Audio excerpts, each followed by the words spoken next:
Magandang araw sa inyong lahat mga ka-native, mga idol, no? At ngayon, vlog na naman tayo about sa heritage chickens natin.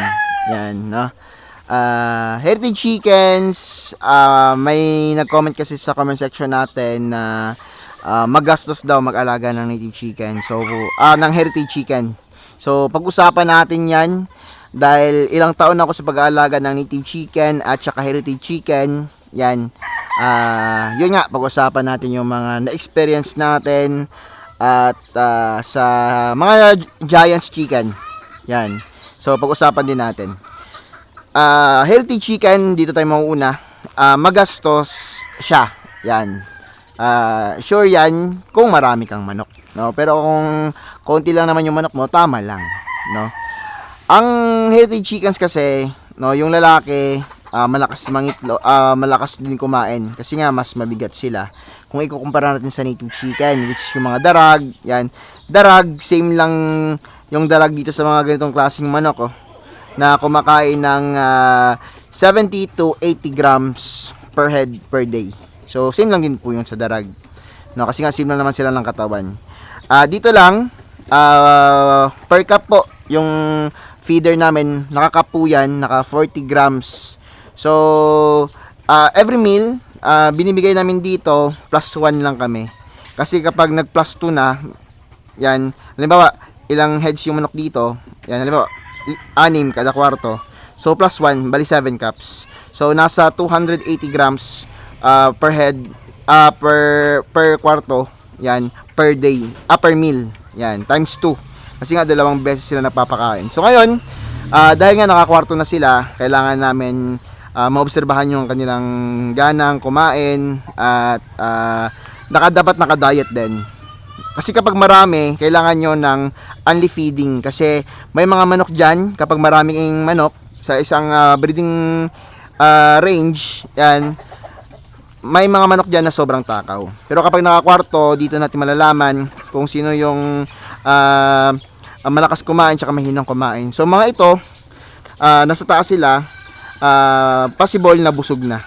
Yan, kasi nga kanina may naiwan pang pagkain. So 280 grams kami dito per meal kada kada kain nila, kada kwarto na may 6 na manok. Yan. So yun yung binibigay namin. Yan. Maganda yung katawan nila, no? So parang naano pa rin siya, nasa mga almost 100 grams per head per day yung kinakain nila. Yan. So ibig sabihin kapag meron kang 10 manok, kailangan mo ng 1 kilo. Yan. Yung 1 kilo, may times na kukulangin, may times din na magsosobra. Basta maximum dapat dito sa breeders natin ay 100 grams per head per 100 grams per head per day, no, or 50 grams per head per meal, not twice a day. So yun yung binibigay namin sa mga heritage chickens, you know. Sa mga ganitong klaseng manok, yan, ibang usapan, same sa darag, which is 70 to 80 grams per head per day. So sa Giants naman natin, ibang usapan, kasi kaya nilang kumain ng 120 grams to 150 grams per head per day. Yan. Pero paano ba mababawi yung ganyang kalakas kumain, no?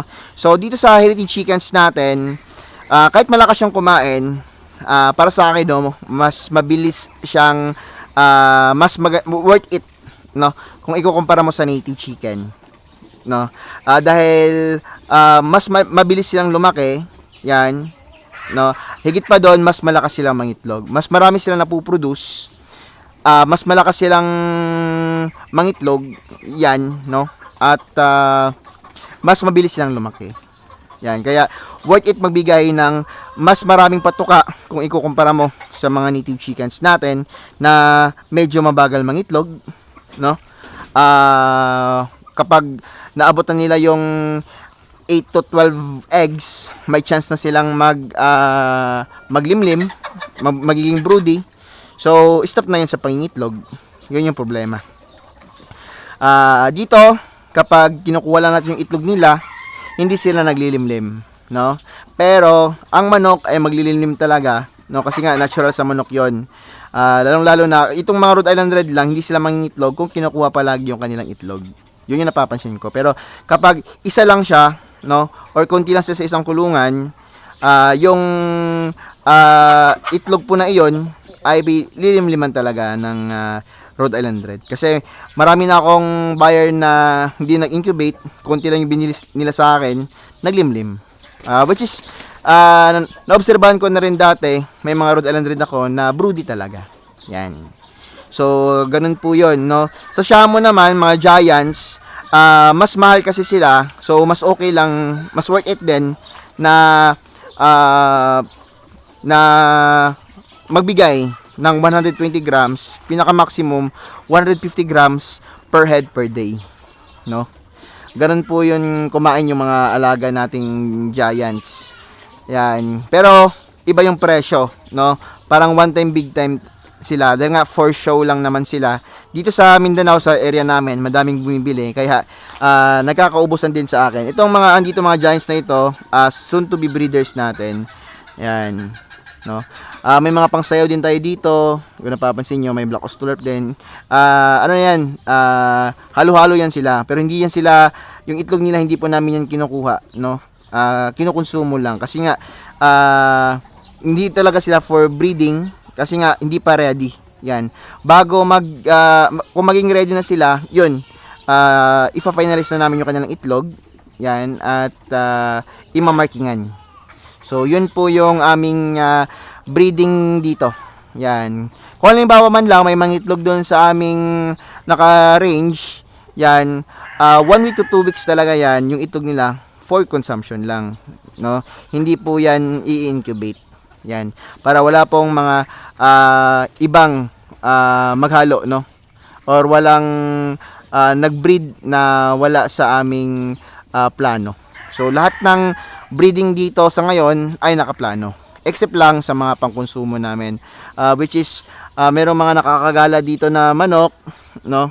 Yung mga nakakagala dito na manok, yun, yung mga anak, kapag naglimlim sila sa labas ng bahay, sa bakod, no? Dun sa medyo madamo-damo, pagbalik niya dito may sisiyo na. Yung mga sisiyo na yon, syempre palalakihin lang namin. And para lang din sa amin, no? Ganun po yung breeding namin sa ngayon. So, para sa akin, magastos nga, no? Kung ikukumpara sa native, yung mga heritage chickens, pero worth it dahil sa bilis nilang lumaki, sa lakas nilang mangitlog, and madami ding bumibili sa kanila. Kaya madami tayong ma-out, mas mabilis yung income para sa akin, no, dito din sa lugar namin. Pero hindi ko naman nilalahat kasi nga kada ibang lugar, iba din po yung hinahanap ng tao.